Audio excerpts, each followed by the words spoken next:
Recientemente se escucharon en los medios de comunicación que Estados Unidos bombardeó Yemen. Pero, ¿qué sucede en Yemen? Pues Yemen vive una guerra civil desde el 2014 y es una guerra regional. Ahí intervienen diversos actores de la región, desde Arabia Saudita, pasando por Irán, y los actores locales e incluso se juega con intereses extranjeros en el marco de una zona estratégica del comercio internacional. Por eso queremos hablar el día de hoy sobre qué sucede en Yemen, quiénes la componen, quiénes son los actores y entender un poco por qué el gobierno de Donald Trump ha comenzado a atacar a esta región del mundo.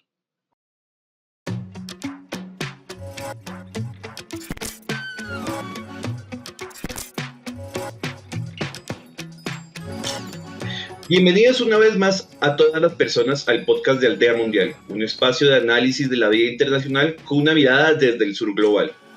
Como ya lo dijimos, vamos a hablar de la guerra en Yemen y específicamente de cómo hoy la guerra en Yemen comienza a tener tintes internacionales, interviniendo actores de la talla de los Estados Unidos. Para esto, pues hoy tenemos una invitada muy importante que ya nos acompañó el año pasado en la primera temporada de Aldea Mundial hablando sobre el Líbano, pero esta vez vamos a hablar sobre Yemen. Pues yo tengo acá a Margarita Cadavid, que ella es internacionalista de la Universidad del Rosario con posgrado en Derechos Humanos y Defensa ante sistemas internacionales y un máster en asuntos políticos internacionales. Actualmente es profesora de la Universidad de La Sabana y de la Universidad Militar Nueva Granada en Colombia. Hola Margarita, ¿cómo has estado? Hola, ¿cómo estás? Un saludo para ti y para todos los que nos escuchan. Bueno, antes de comenzar, quiero invitar a todas las personas a que nos den like, que se suscriban, activen la campanita, ya sea que nos estén viendo a través de YouTube o nos estén escuchando a través de Spotify, Apple Podcast, Amazon Music o su plataforma de streaming favorito. Entonces, pues no siendo más, pues vamos al tema. La guerra de Yemen puede ser una de las guerras más prolongadas que se pueden tener actualmente en el mundo. Realmente, oficialmente comienza en el 2014, pero pues hay precedentes ya de acciones militares previo al 2014. Quiero que nos cuentes un poco cómo se da la guerra en Yemen. Es decir, Yemen es un país súper pequeño, ahí en el Golfo Pérsico, pero ¿por qué ha cogido tanta relevancia? ¿Por qué es tan importante? ¿Y por qué esta guerra, que ya cumple 11 años, pues continúa y parece ser que está lejos de acabar? Bueno, pues hay que decir dos cosas y hay una gran paradoja en cuanto a todo lo que tiene que ver con el conflicto en Yemen. ¿Por qué digo que hay una gran paradoja frente a lo que acabas de decir? Porque una de las cosas que sucede con muchísima frecuencia en Yemen es que esta guerra civil empieza en 2014. Ya voy a explicar un poco cuáles son los antecedentes y cómo se empieza a convertir, como tú mismo lo decías, en una confrontación que va adquiriendo unas características regionales e incluso van a intervenir no solamente potencias regionales, sino potencias mundiales. Pero decía que es olvidada también porque vemos que toma relevancia en la medida en que entran estos actores regionales y no necesariamente se está hablando constantemente de la situación en Yemen, aun cuando hemos tenido momentos de hambruna, donde la población civil fue sometida por algunos momentos a bloqueos por parte de Arabia Saudita que impedían entrada de alimentos. Entonces, para empezar, digamos, hay que remontarnos un poco en la historia. Hay que decir que a pesar de ser un país pequeño, como tú mismo lo mencionabas, es un país con una ubicación estratégica muy importante. Si ustedes cogen el mapa y ven la península arábiga en la parte sur occidental, justo en la entrada al mar Rojo, en un estrecho que se llama el Bab el Abdén, es decir, la puerta, está ahí ubicado Yemen. Esa puerta al Mar Rojo es la que permite el paso del Mar Rojo al Canal del Suez. Eso les da, digamos, una ventaja geopolítica muy importante. ¿Quiénes están ahí y cuál es el grupo, que no es el único, pero que es el que más ustedes han escuchado cuando se trata de la guerra en Yemen? Son los hutíes. Los hutíes son un movimiento que puede ser considerado o que tiene un brazo político, digámoslo así, es un grupo político y es un brazo y es armada. Pertenece a la corriente chií del Islam, pero a una secta particular dentro del chiismo que son los zaidíes. Ellos llevan desde los años 90 oponiéndose a el gobierno suní que estaba en el poder en Yemen. Ellos se conocen también o se denominan a sí mismos como el Ansarullah, que significa partidarios de Dios en árabe. Entonces, ¿por qué surgen en los años 90? Yemen se encuentra al sur de Arabia Saudita. Esa posición ha hecho que para Arabia Saudita sea literalmente su patio trasero. Entonces, Ok. una de las cosas que pasa es que Arabia Saudita empieza a incrementar su poder en esa zona y por supuesto también en todo regionalmente. Arabia Saudita, digamos, es una potencia regional. Entonces, en los años 90, ¿qué empieza a pasar? Ellos, los hutíes, intentan recuperar el poder, intentan diezmar ese avance de Arabia Saudita y cuando sucede la mal denominada, y digo mal denominada porque al final cuando hacemos un balance de la primavera árabe, pues las transiciones políticas que se esperaban, el caso exitoso, el demostrar era Túnez, y pues ya vimos que la cosa no ha salido del todo bien. Entonces, pero ese es otro tema.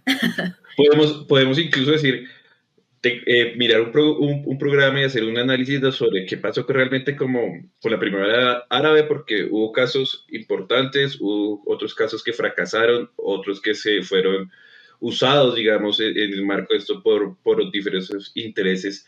Entonces, me parece muy interesante hablar un poco a futuro de la primavera árabe. Antes de que continúes hablando, digamos, de esta parte de la influencia y cómo llegó la primavera árabe y todo esto, cuéntanos, yo no sabía, pero para muchos tampoco de pronto no sabían, que en los años 80 Yemen estaba dividido en dos países, había una división.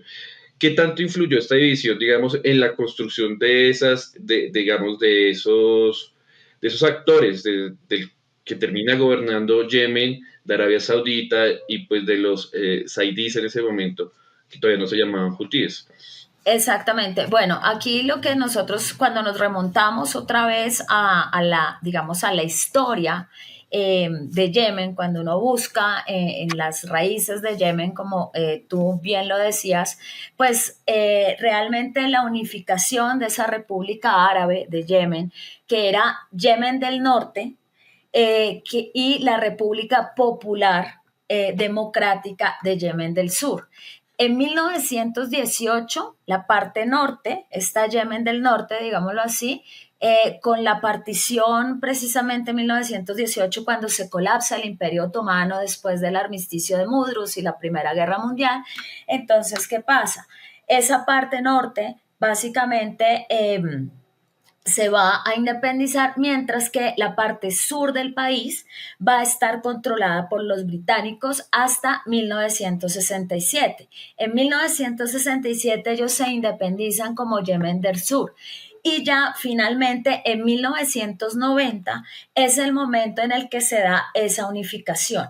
El líder del norte, que era Ali Abdallah Saleh, él es la persona que era presidente en Yemen del Norte y se convierte en presidente de Yemen del Sur. Entonces, ¿qué pasaba? En ese sur estaba este grupo que son los chiíes, saidíes, que son más o menos en este momento un 35% de la población, digamos, de la población de Yemen. Y de todas maneras, hay que decir que esa población, digamos, predominaba en el norte y había también saidíes en el sur. Entonces, claro, cuando se unifican los países, pues, en los dos territorios, pues se esperaba que estos saidíes tuvieran una mayor posibilidad, digamos, para conseguir o para establecer ese poder. Sin embargo, eso no pasó. Representatividad. Exacto. Y básicamente la situación, de hecho, también para la década de los 90 fue muy convulsa. De hecho, nosotros tuvimos una guerra civil en el sur que dura hasta 1994. Y finalmente la delimitación de las fronteras de Yemen se va a producir en el año 2000 y esa delimitación se va a dar entre Yemen y Arabia Saudita y luego en el 2003 el vecino del lado, literalmente, el vecino de la parte oriental es el Sultanato de Omán. Y ahí es hasta el 2003, fíjense que eso es muy reciente, cuando digamos, se establecen realmente esas fronteras. Entonces, ese es, digamos, el contexto. Eso es lo que pasaba entre Yemen del Norte y Yemen del Sur. Y esa situación, digamos, va a marcar digamos, va a ser como el antecedente, el primer antecedente que tenemos que tener en cuenta, porque, claro, el saidismo, como decíamos, es una rama del Islam chií y no todos los saidís apoyan a los hutíes, pero todos los hutíes sí son saidís, eso hay que entenderlo Ok, también. Entonces, esa división religiosa, ¿por qué es importante? No porque estemos hablando única y exclusivamente del sectarismo, que también aquí hay como una pretensión todo el tiempo de hablar del Medio Oriente en términos sectarios. Y a mí me gusta siempre hacer claridad también en una cosa ahí. Ellos siempre coexistieron, cuando el imperio estaba, ellos coexistían ahí. Esas diferencias se marcan muy fuertemente con el colonialismo, porque las potencias coloniales juegan con esas diferencias para poder mantener su control sobre el territorio.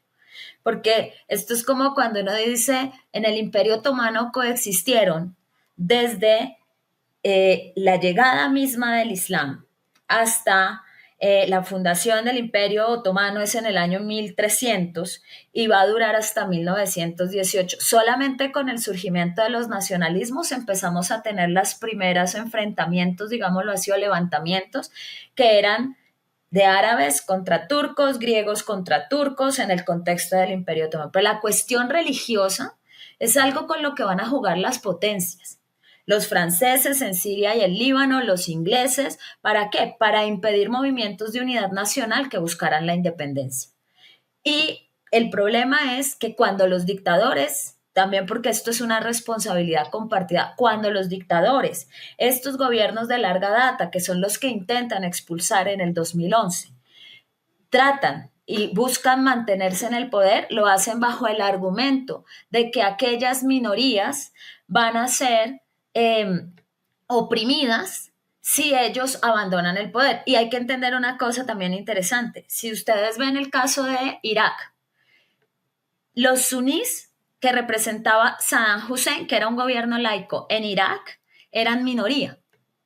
Los alawitas en Siria son minoría. Entonces ok. jugaban con esto para, por razones de seguridad, por amenazas del fundamentalismo islámico, etcétera, etcétera, mantuvieron esa división sectaria. ¿Por qué hago énfasis en esto? Porque entonces si pensamos que es una división irresoluble, pues entonces decimos no hay posibilidades de crear unidad nacional en estos países. Y no fue así. La diferencia se instrumentalizó en diferentes periodos por diferentes fuerzas políticas para mantener esas divisiones. Eso es importante tenerlo en cuenta. Y en la primavera árabe, esas diferencias se van a exaltar más. En el caso, por ejemplo, de Mubarak en Egipto, Mubarak jugaba mucho con el tema de qué va a ser de los coptos, de la minoría cristiana copta en Egipto, si la hermandad musulmana se toma el poder y no estoy yo, el dictador, el padre de la patria que ha mantenido esto unido. El mismo discurso de Bashar al-Assad, el mismo discurso de cojan el dictador que quieran y van a encontrar esos elementos, que son herencias de esa época colonial, pero en el Imperio Otomano ahí coexistían los mismos grupos poblacionales. Básicamente uno puede ver, digamos, porque esto no solamente sucedió en Medio Oriente, también En África, sucedió en África con los diferentes grupos tribales o exacto, los diferentes grupos y herencias que pues, se asusaron diferencias, se Ujú. asusaron Los hutíes y los tutsis y los y hutos, o los los hutos. Ujú. fue una construcción de los franceses De para los belgas imponer su allá en dominio. Ruanda. Ajá. ¿Mm? Entonces, sí, el Entonces, colonialismo creaba división para poder mantener el poder, divide y vencerás.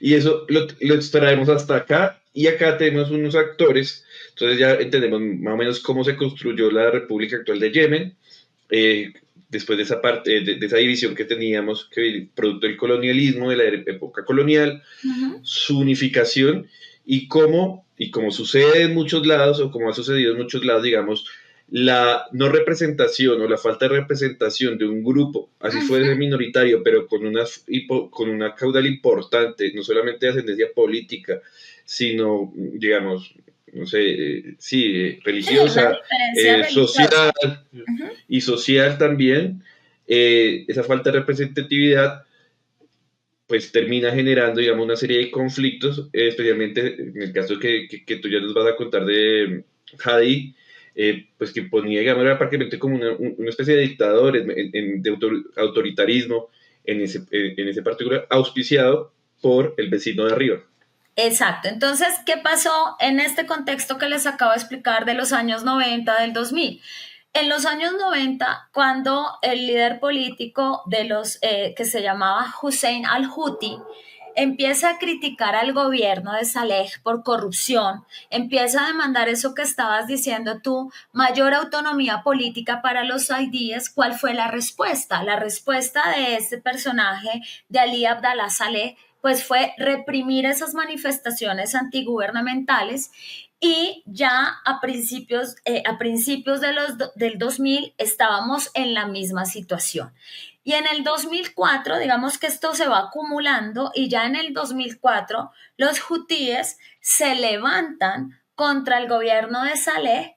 Ali al-Houthi, perdón, fue asesinado, y tras esa derrota el movimiento, digamos, se estuvo enfrentando en diferentes ocasiones contra el gobierno yemení, entonces contra el gobierno de Saleh. De hecho, se hablan de, digamos, 5 enfrentamientos pues grandes entre estos grupos y el gobierno. Luego viene esto que mencionabas tú, que es la denominada primavera árabe. Cuando estamos en el 2011, estamos hablando que si tenemos en cuenta y sumamos el tiempo de Saleh entre el gobierno de Yemen del Norte y el gobierno ya del Yemen unificado, era uno de los personajes que más tiempo llevaba en el poder junto con Gaddafi, eran casi 4 décadas. Entonces, ¿qué pasa? Esas revueltas árabes que tienen, digamos, unas causas comunes, pero que en cada país hay que analizarlas una a una, pues digamos que la causa general era unos gobiernos que llevaban muchísimo tiempo en el poder, gobiernos de larga data, corruptos que se mantenían en el poder bajo una represión y la utilización de fuerzas policiales secretas que digamos, desmantelaban cualquier tipo de oposición. En el caso que hubiese elecciones, eran elecciones amañadas, etcétera, etcétera. Entonces, en este momento, pues se organiza la protesta en Yemen exigiendo lo que se exigía, que era el grito, era el pueblo quiere que el régimen caiga. Entonces, allí se exige la dimisión de Saleh. Se dice, está bien, yo voy a dimitir, pero resulta que Saleh se niega en el último momento, digámoslo así, se echa para atrás. Ok, Entonces, ese es el momento donde la oposición, toda la oposición, ataca la capital, y ahí es cuando Sanaa, que es la capital de Yemen, y ahí es cuando empieza esa revolución, digamos, yemení. Al final se va Saleh, acaba un año después, sale Saleh, se le transfiere el poder a su vicepresidente, que es el personaje que tú mencionabas, Masur al-Hadi, y para 2014, digamos que esto se produce entre el 2011, que es el estallido de la primavera árabe, y el 2014. 14 este previo. Exactamente, empieza también a aparecer otros grupos aprovechando que pasó en muchos lugares, muchos grupos salafistas, yihadistas. Bueno, el concepto de yihadismo también se entiende de diversas maneras, entonces son grupos que buscan el establecimiento de teocracias, de un sistema teocrático. Entonces tenemos ahí a Al Qaeda en Yemen. Esta es una rama. Tenemos también, después entrarían otros grupos, pero uno de los más importantes es eso. Y resulta que los hutíes entonces empiezan a combatir estos grupos y empiezan a expulsarlos de esa zona del norte del país y empiezan a avanzar hacia la capital. Entonces, los hutíes se toman la capital en el 2014, 2015, eso es el estallido de la guerra civil en Yemen, es el año 2014, disuelven el parlamento al año siguiente y forman algo que se llamó el Comité Revolucionario con el objetivo de establecer aquello que habían venido buscando. Entonces, primero buscaron más autonomía, no se la dieron, entonces dicen, este es el Comité Revolucionario para establecer un sistema de gobierno autónomo de facto. Eso es lo que sucede ahí.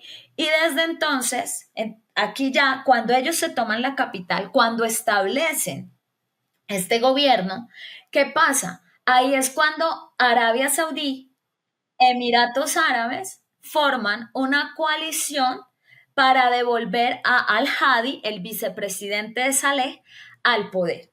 Esa coalición de Arabia Saudí y de Emiratos Árabes Unidos, ¿qué hace? Pues empieza a llevar a cabo una serie de bombardeos, una serie de intervenciones terrestres.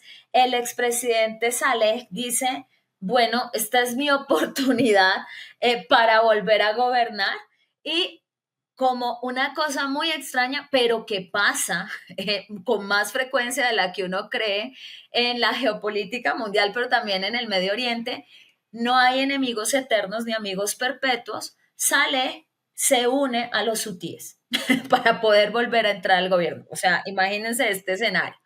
Y entonces empiezan a avanzar hacia el sur y en el 2017 Saleh dice, se acaba esta alianza, yo vuelvo a mi antiguo aliado, Arabia Saudí, por eso les decía, no hay enemigos perpetuos ni amigos eternos. Y Sí.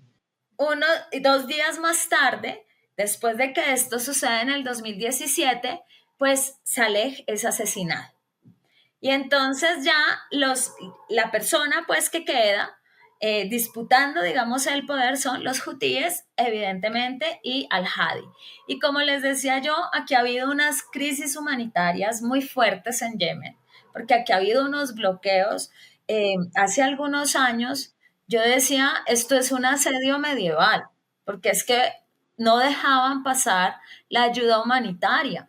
De hecho, el 75% de la población yemení, por eso les digo que se habla de Yemen, pero no se habla de Yemen. El 75%, porque se olvida lo importante que es la gente. Cuando Estados Unidos bombardea Yemen, todos hablamos de Yemen, pero la gente se muere de hambre. El 75% de la población en Yemen necesita la ayuda humanitaria para poder sobrevivir. 20 millones de personas sufren de inseguridad alimentaria, no tienen acceso a los servicios sanitarios básicos, los niños nacen con desnutrición. O sea, Ok. estamos aquí viendo una cuestión muy, muy compleja en ese sentido. Y de hecho, antes de los ataques de octubre del 2023 de Hamas a Gaza, la crisis en Yemen era tan grave que empezaron a llevar a cabo Arabia Saudí y los hutíes negociaciones para llegar, para tratar de finalizar el conflicto. Pero con lo que ocurre en octubre, los hutíes empiezan a apoyar a Hamas. Ahora, hay un apoyo, que es el apoyo de los hutíes, que no hemos hablado de eso, hablando del conflicto y los actores regionales, que es Irán. Para tener todo mapeado. Entonces tenemos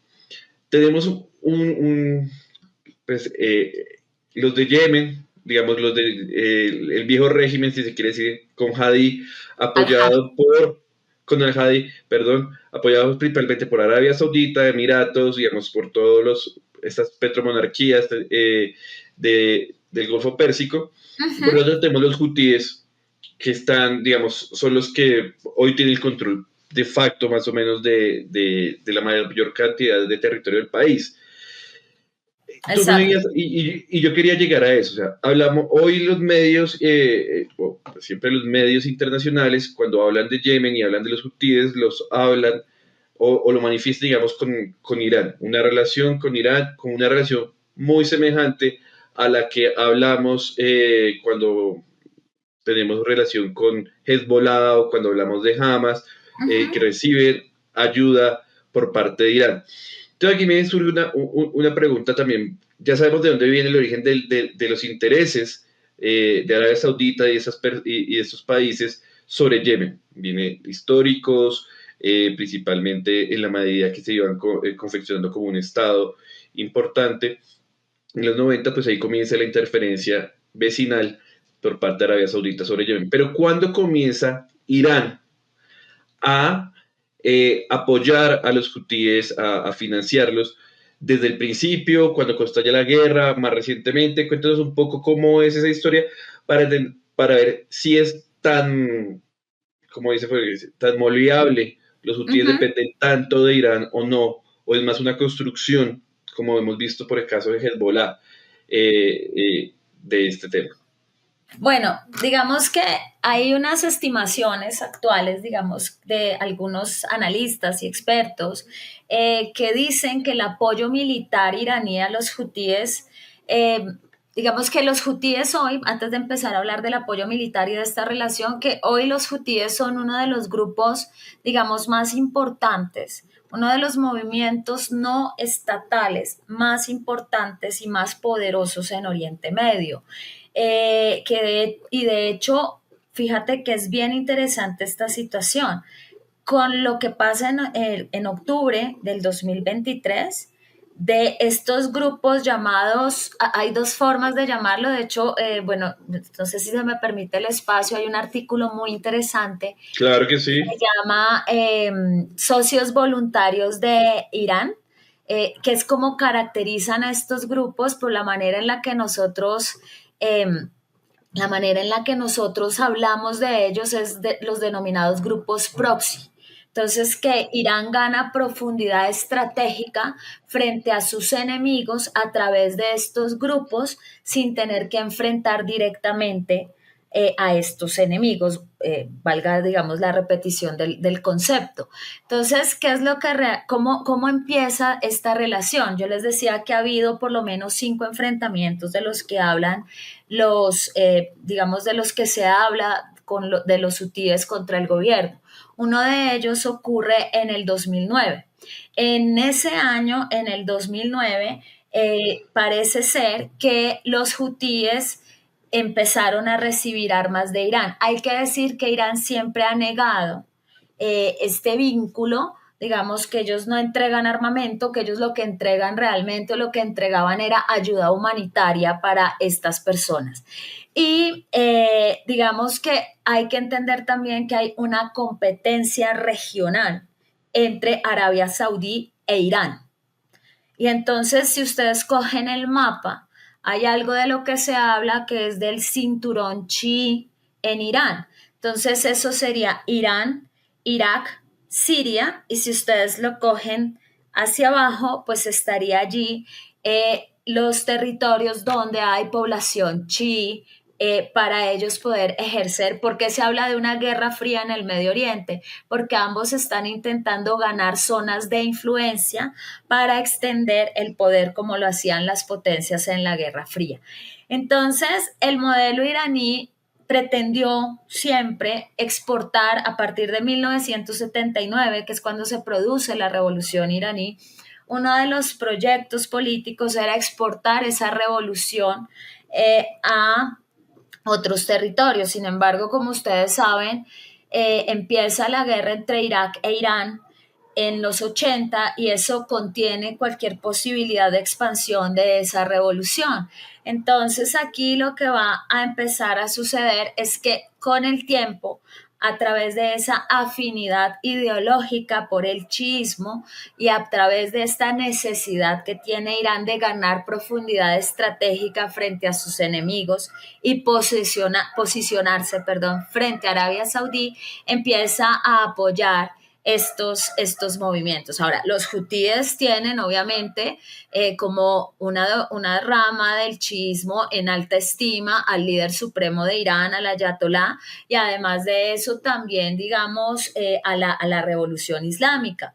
Aunque, digamos, hay que entender también que no son exactamente iguales, tienen unas diferencias doctrinales, porque simplemente para precisar un poco, los hutíes no practican el chiismo duodecimano, que es el que cree que el duodécimo de los imanes va a regresar, que se perdió y va a regresar, y cuando regrese va a restablecer el Islam verdadero, sino que ellos han incorporado una serie de ideas que sí tienen que ver con esta tradición un poco mesiánica, si se quiere, y esa es la afinidad que tienen. Entonces, Irán, digamos, les ha brindado asistencia por esas afinidades y por ese juego geopolítico en el Medio Oriente, asistencia y transferencia. Algunos hablan no solamente de la transferencia de armas, sino también de entrenamiento de inteligencia.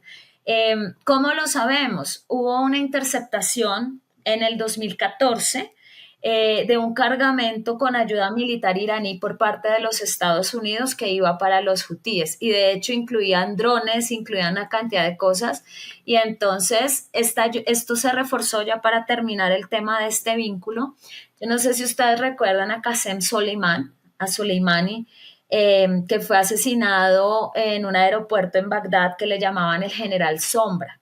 Este personaje era, dicen, que él fue el encargado de ampliar esta alianza de estos grupos proxy para Irán y para extender la revolución y para ganar esa profundidad estratégica que necesitaban. De hecho, una de las razones por las cuales Estados Unidos hace este bombardeo con el cual asesinan a este personaje es por eso. Aquí me parece muy interesante porque pues no se puede negar la dinámica que tiene Irán en la región en estos conflictos, o sea, la influencia y la competencia por la potencia regional entre Arabia Saudita e Irán, ¿no? Eso es algo que es conocido, digamos, para lo que conocemos un poco de estos temas de Asia Occidental. Yo solamente tengo una pregunta, porque acá cortica para que me pueda responder y poder continuar un poco, y es, si hay unas diferencias entre Irán y los hutíes, ¿cuál es la apuesta política de los hutíes de tomarse, digamos, al llegar a controlar el 100% Yemen? Es decir, instaurar, digamos, un gobierno teocrático tipo Irán, o es un modelo diferente, o ellos que han manifestado, digamos, de cuál es su visión, porque tenemos, digamos, elementos diferentes. Por ejemplo, Hezbollah no busca lo mismo, instaurar un gobierno tipo Irán en el Líbano, a pesar de recibir ayuda de Irán. Lo mismo sucede con Hamas. Entonces, quiero que me cuentes un poco cuál es tu apuesta, simplemente porque genera muchas dudas y los medios lo venden en el sentido de que quieren instalar un nuevo Irán, pero en Yemen. No, lo que pasa es que, a ver, los hutíes no necesariamente quieren establecer un modelo teocrático igual digamos, igual al iraní. De hecho, cuando uno ve, digamos, lo que han sido un poco desde este gobierno de facto que ellos tienen, pues no hay tantas, hay que entender una cosa que a veces también se olvida un poco en el tema en Occidente. Y es que cuando hablamos de teocracia no significa aplicación de la Sharia, de la ley islámica. Entonces, hay países que no son teocracias, pero se aplica la Sharia. ¿Qué es una teocracia? Un país que se organiza según los preceptos del Corán. ¿Eso qué significa? Que así como en la estructura iraní hay un grupo de expertos, teólogos, que en este caso se llaman ulemas y en el caso pues específicamente son los ayatolás, que se encargan de revisar que las leyes, por ejemplo, que se emiten desde el Parlamento no contradigan el Corán. Siempre, ese es como el control constitucional que hay. Es decir, absolutamente todo pasa porque no se contradiga el Corán. Eso es una teocracia. Entonces, lo que nosotros tenemos es que evidentemente, digamos, los hutíes van a querer digamos, una aplicación de la Sharia, pero no necesariamente digamos, un establecimiento de una teología. ¿Por qué? Porque ellos tienen unos elementos muy interesantes. Cuando tú analizas más el grupo, tiene una ideología que es mixta. Tienen principios religiosos, pero también tienen unos principios nacionalistas y populistas. Y de hecho, tú pusiste el ejemplo perfecto, Hezbollah. Ellos imitan más a Hezbollah. Entonces, sus puntos de vista políticos a veces son un poco vagos y difíciles de entender, contradictorios, porque claro, a veces no hay como mucha precisión en los objetivos, pero digamos que ellos quieren acabar con esas influencias extranjeras en su territorio, ellos quieren, digamos, no tendría mucho sentido que buscaran establecer una teocracia si están echando a los grupos salafistas que buscan el establecimiento de esas teocracias. Pero lo que sí es cierto es que se convertirían en una zona de influencia de Irán allí en el Bab el Abdel. De hecho, una de las cosas que hacen los hutíes es proteger los buques iraníes que pasan por ahí. Ok. Entonces, ese es, digamos, como un punto fundamental también para entender eso. Si quieres, por eso te decía, hay un camino coránico, ellos hablan de ese camino coránico, ellos dicen que hay que mejorar la sociedad musulmana, pero ellos dicen hay que gobernar, digamos, hay que gobernar según estas necesidades y digamos, esto que nosotros estamos tratando de evitar que lleguen estos salafistas. Entonces, por eso te decía, a veces es contradictorio porque uno dice, bueno, vas a seguir el camino del Corán, eso no es una teocracia, cómo va a funcionar esto, etcétera, etcétera. Claro, Son más próximos, digamos, un poco para que se entienda a Hezbollah. perfecto. Yo creo que ahí se entiende un poco. O sea, sí eso, digamos, buscan, digamos, tienen unos elementos de implementar, digamos, el Corán como una guía, pero tiene unos elementos nacionalistas, reivindicativos, de carácter de construcción de Estado y reivindicativo. eh, es normal, digamos, como muy republicano, bueno, no republicanos como tal, pero sí tienen como esa esencia de lo que conocemos tradicionalmente como un Estado, pues, como un Estado moderno. Entonces, listo. Teniendo claro, ya tenemos muy claro cuáles son los actores internos que participan y tenemos muy claros los actores regionales que están involucrados en esa dinámica. Y llegamos más o menos, lo que tú nos comentabas ahorita contándonos este relato, porque me parece importante ir conociendo el relato para llegar acá al 2025.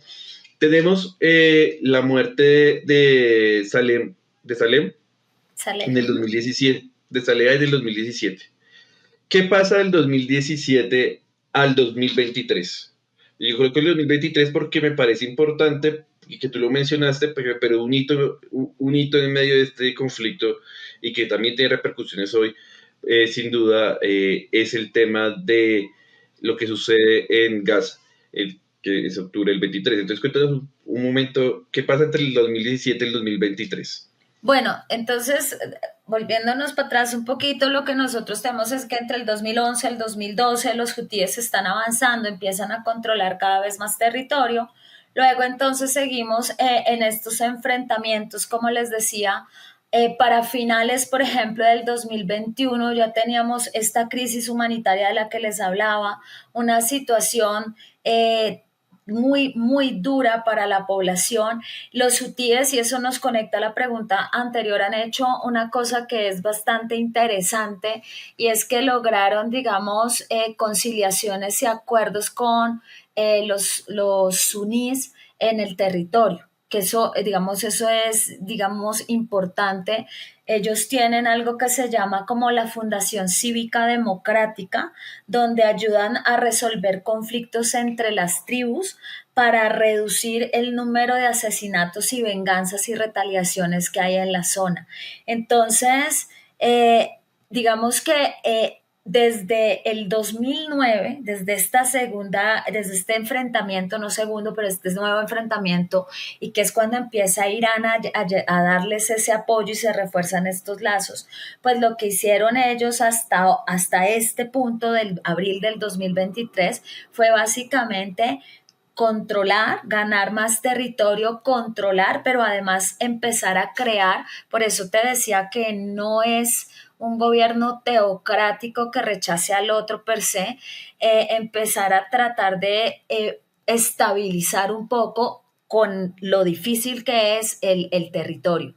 De hecho, hay otra cosa que es interesante y es que ellos han declarado, uno de los lemas es Dios es grande, Allahu Akbar, muerte a los Estados Unidos y muerte a Israel, pero muchas veces sus portavoces han salido a decir, mire, cuando nosotros hablamos de esto, dice, estamos hablando de la política de los Estados Unidos y la política de Israel. Realmente no queremos la muerte de todos los israelíes ni de eso.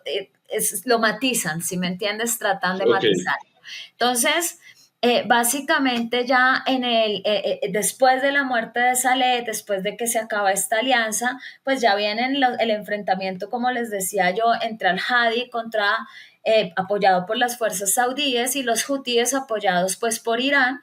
Viene la gravedad de este conflicto ya para el 2021, la crisis humanitaria, y como les digo, en abril del 2023 ya lo que se estaba esperando que sucediera, que se rompe con los acontecimientos de octubre, era finalmente un acuerdo. Y entonces, claro, aquí ya empieza el papel de los hutíes como parte de ese eje de la resistencia y como parte, digamos, también de ese apoyo que le empiezan a prestar los hutíes a la causa palestina. Entonces, lo que cambia entre el 2021, digámoslo así, el 2023, o el punto de inflexión, el nuevo punto de inflexión es este. Ya se iba a empezar a hacer un acuerdo cuando ocurre los hechos de octubre del 2023, empieza la represalia, que ya no podemos llamarlo represalia, sino sí, no un genocidio. castigo total, un genocidio. Yo creo que han violado normas del derecho internacional que todavía no se han escrito. O sea, de verdad que en 18 meses esto ha sido cada vez peor, sin lugar a dudas. Entonces los hutíes, empiezan a lanzar misiles contra Israel y algunos de ellos interceptados por barcos estadounidenses, como hemos visto, otros interceptados por Israel, y ellos han confirmado pues su autoría. Entonces, ahí fue cuando se empezó a hablar, digamos, de la posibilidad de un conflicto regional en este contexto. Entonces, ese ha sido como a grandes rasgos, digamos, un resumen, aunque yo hablo mucho, pero un resumen más o menos decente y claro de Yemen, que digamos es un conflicto como todo lo que sucede en el Medio Oriente, ¿no? Son muy complejos los conflictos por estas alianzas, por los cambios que se dan, por las ideologías, confluye todo. Entonces, esa es, digamos, a grandes rasgos la situación, y los hutíes en Yemen utilizan, digamos, en este contexto geopolítico, la amenaza que hacen es el transporte marítimo en el Mar Rojo. Entonces ellos dicen, nosotros tenemos la capacidad, y en realidad la tienen, de ingerir en ese digamos, transporte por el Bab el Abdel, que les decía yo, es nada más y nada menos que la conexión al canal del Suez que une el Mar Rojo con el mar Mediterráneo. Y de hecho se han producido, digamos, secuestros ahí en el Bab el Abdel. En el 2023, en noviembre del 2023, hubo un barco que se llamaba el Galaxy Leader, que era un barco británico operado por japoneses allí en el Mar Rojo, y ese barco fue secuestrado. Entonces dijeron, sí, nosotros cogimos este barco, nos apoderamos de ese barco y estamos tratando a la tripulación de acuerdo con nuestros valores, con nuestros principios. Claro, ¿para qué? Para tratar de obtener recursos, porque estos secuestros también se hacen para obtener recursos. Entonces, eso es lo que han hecho. en este contexto. Sin duda, pues los recursos necesarios y sobre todo, digamos, como tú lo planteas, en la situación humanitaria en la que se vive, en la que se encuentra Yemen, y que muchas veces, digamos, no se conoce. O sea, Yemen es de esos conflictos como tantos otros en el mundo o en África que pasan inadvertidos muchas veces y que cobra relevancia cuando ciertos actores entran o fijan su mirada ahí, que es lo que está pasando en este contexto. O sea, estamos hablando de este conflicto o lo que amo, que existe, que es importante y relevante, pero es más que todo el marco de la coyuntura de lo que está sucediendo hoy. Eh, Hay una pregunta para ir pues ya para ir como culminando un poco y es, listo, Trump, digamos, bombardea Yemen en los últimos días con una intensidad muy fuerte, más allá, digamos, de los papelones que han salido las noticias ayer y hoy de las De filtraciones los del WhatsApp. periodista, Ajá, de los WhatsApp, de los periodistas que ajá. estaban en el grupo. Por favor, mírenlas si no las han mirado. Se filtró que un periodista se le integraron al grupo donde estaban los ministros y donde se planeó la operación en Yemen, pero no es la primera vez que Estados Unidos bombardea Yemen en este periodo. O sea, tú colocas el caso del secuestro del buque británico y eso tuvo una repercusión y es que tanto Reino Unido como Estados Unidos bombardearon una parte de Yemen. ¿Qué cambia de eso que era como una respuesta a las acciones que hacían los hutíes frente a los cargueros, bueno, frente a las acciones que ellos hacían y hacen en este estrecho?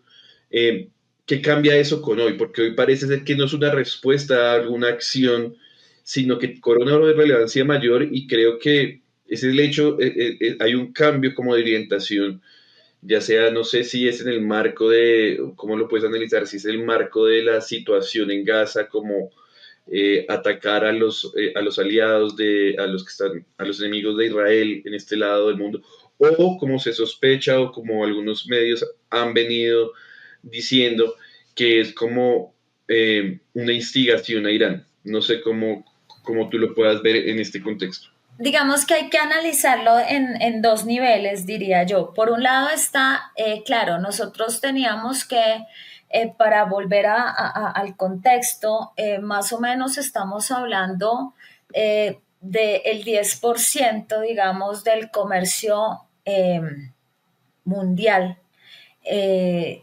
cruza por ahí, de los buques cruzan por ahí, que no es poca cosa, estamos hablando a nivel mundial, entonces cruzan por este estrecho. ¿Qué pasó? Los hutíes, como les decía, han llevado a cabo ataques ahí en el Mar Rojo. Y entonces, debido a eso, una de las cosas que ha pasado es que de hecho Estados Unidos había formado una coalición de países para frenar a los hutíes y a los ataques. Entonces, cuando tenemos el famoso acuerdo, que no es un acuerdo, el cese al fuego, es que no quiero hablar de acuerdo de paz porque el cese al fuego es lo que empieza y se suponía que al acuerdo se llegaba a partir de la segunda fase, cosa que rompió claramente Israel, porque también nos han vendido la idea de que es que jamás no devolvió a los secuestrados, entonces por eso Israel responde rompiendo. No, qué pena. Lo que se dijo es, si no se ha logrado el acuerdo, pero se está negociando, el cese al fuego se mantiene. Eso era lo que decía la primera fase. Pero bueno, se rompe este acuerdo, entonces, ¿qué va a pasar? Cuando se rompe, cuando en enero se suspenden las hostilidades, el 15 de marzo se reanudan y los hutíes, ¿qué es lo primero que dicen? Vamos a seguir boicoteando el comercio si Israel no pone fin a los ataques allí en el enclave palestino. Entonces, evidentemente, pues hay una respuesta de Estados Unidos que ellos lo dicen, digamos, el discurso oficial, por ponerlo en algún término, ellos dicen vamos a mermar las capacidades militares de la milicia rebelde hutí. O sea, lo que estamos bombardeando y ellos inclusive dijeron, hemos dado de baja a algunos líderes hutíes, ¿no? Ese es el discurso oficial. Pero si echamos un poquito para atrás, eh, yo no sé si ustedes recuerdan que hace la semana pasada aparece la famosa carta que le manda el presidente Trump a Irán, donde le da dos opciones frente al programa nuclear: negociar o atenerse a las consecuencias. Que de hecho el presidente Putin se ofrece como mediador, ¿no? Para llegar otra vez a un acuerdo con el tema nuclear. Entonces, en esta estrategia que hemos visto que tiene el presidente Donald Trump, una de las cosas que hace él es como poner la máxima presión sobre una de las partes para lograr así llegar a un acuerdo. O sea, sí negocian, él es un negociador, pero del sector privado y estas estrategias y este cálculo en términos de la geopolítica mundial no siempre sale bien. Entonces, pues le da los únicos dos caminos que tiene uno para llegar a un acuerdo: diplomacia o guerra. Eso es lo que le está diciendo Irán. Entonces, podría uno interpretar también que esta reanudación de los bombardeos a Yemen casi a diario, porque es que llevan 10 días en que han sido bombardeados todos los días.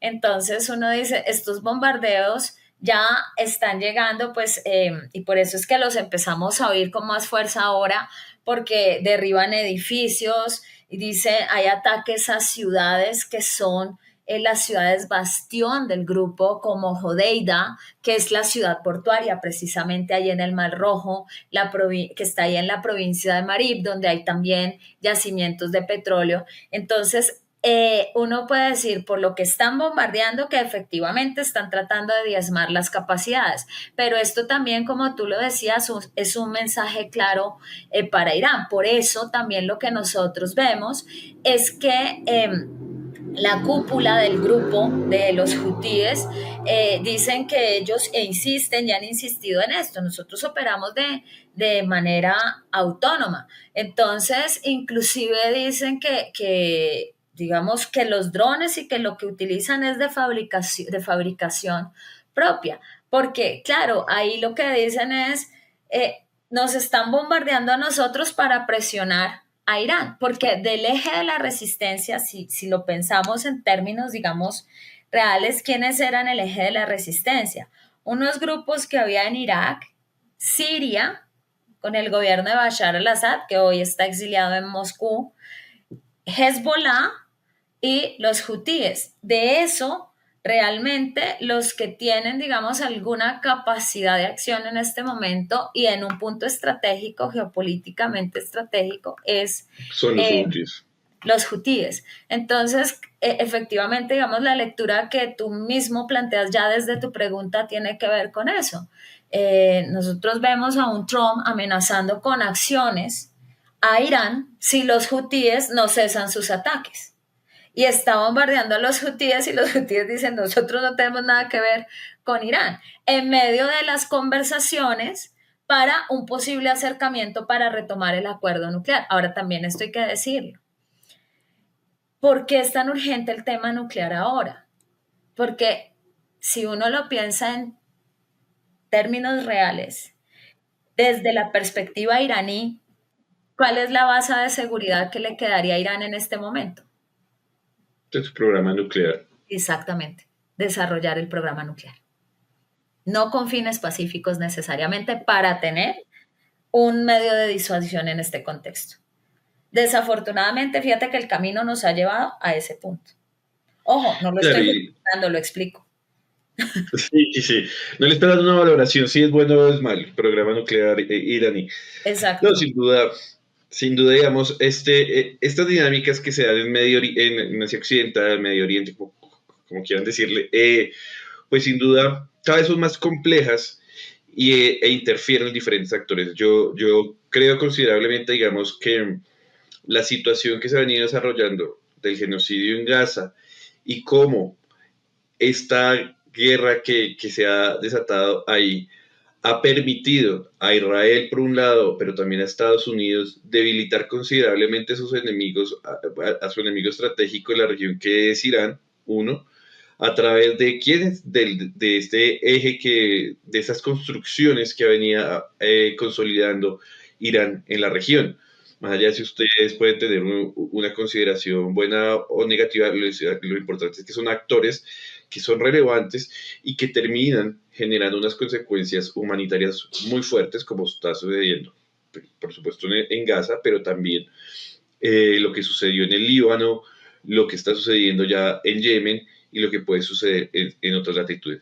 Margarita, quiero agradecerte por acompañarnos en el programa de hoy para explicar y entender un poco este conflicto en Yemen, esta situación que es importante, que muchas veces, como lo dijimos a un principio, estas guerras de estos lados de la geografía, muchas veces si no se mete un acto importante, pues no se habla mucho. Lo mismo sucede en África con diferentes tipos de conflictos, como Sudán, por ejemplo. Entonces, creo que es importante y te quiero agradecerte mucho por acompañarnos en el día de hoy. No, muchísimas gracias a ustedes por la invitación, como siempre un placer. Suelo hablar mucho, espero que haya sido claro y tratar de desenmarañar estos escenarios que, como les digo, son muy complejos. Pero yo siempre termino diciendo algo y es que a veces vemos solo mapas. Entonces cogemos el mapa y vemos y hacemos el análisis, vemos números de bombardeos, años de la guerra, pero al final lo que hay que ver realmente es que aquí hay gente. En medio de todos estos conflictos hay seres humanos, hay niños, hay mujeres, hay personas cuyos sueños, cuyas vidas están truncadas por una guerra que si ustedes lo piensan desde el 2014 y si tienen en cuenta todos los enfrentamientos anteriores, llevamos por lo menos 20 Unos años 20 años. exactamente de guerra en Yemen. Entonces, y que no solamente cada que se habla de eso es cuando hay una intervención extranjera, sino que la intervención extranjera suele ser siempre para agravar aún más esa situación a través de bombardeos y ejercicio, digamos, de una violencia mayor, donde terminamos teniendo más civiles. Y sé que eso suena muy idealista, pero la realidad de estos países es que al final, al fin y al cabo, eso es lo que tenemos como resultado, una cantidad de personas, niños muertos y personas en situación de hambre, porque por eso hacía tanto énfasis en la situación de la crisis humanitaria. Cuando tú dices que el 75% de la población necesita ayuda humanitaria para sobrevivir, es que si no les llega un embarque con comida, no tienen las calorías necesarias para sobrevivir un día más. Hay que ver las imágenes de los niños de Yemen que nacen con desnutrición. O sea, es algo, son asedios medievales. Cuando tú cercas a a una población para que no le llegue nada, eso lo habíamos superado en la historia hace mucho tiempo. Y volvimos a eso. Y estamos volviendo, y con esto cierro, al juego geopolítico y a la negociación de las potencias, de los imperios, donde los chiquitos no tienen derecho a hablar ni a opinar y son los que sufren las consecuencias. Lo acabamos de ver, Rusia, Trump, Ucrania. Rusia y Egipto y Estados Unidos, perdón, negocian y Zelensky es presionado para que acepte. Un retorno Sin a la duda. geopolítica de los imperios, entonces volvimos a esto, ¿en serio? Ahí está. Nos devolvimos más de 110 años, más o menos, un poquito más, Pareciera, tristemente. pareciera. Bueno, a todas las personas, muchas gracias por escucharnos. Los invitamos para que comenten, hagan sus preguntas en la caja de comentarios, nos sigan, compartan este episodio si les gustó y nos vemos en 15 días con un nuevo episodio del podcast de Aldea Mundial. Hasta pronto.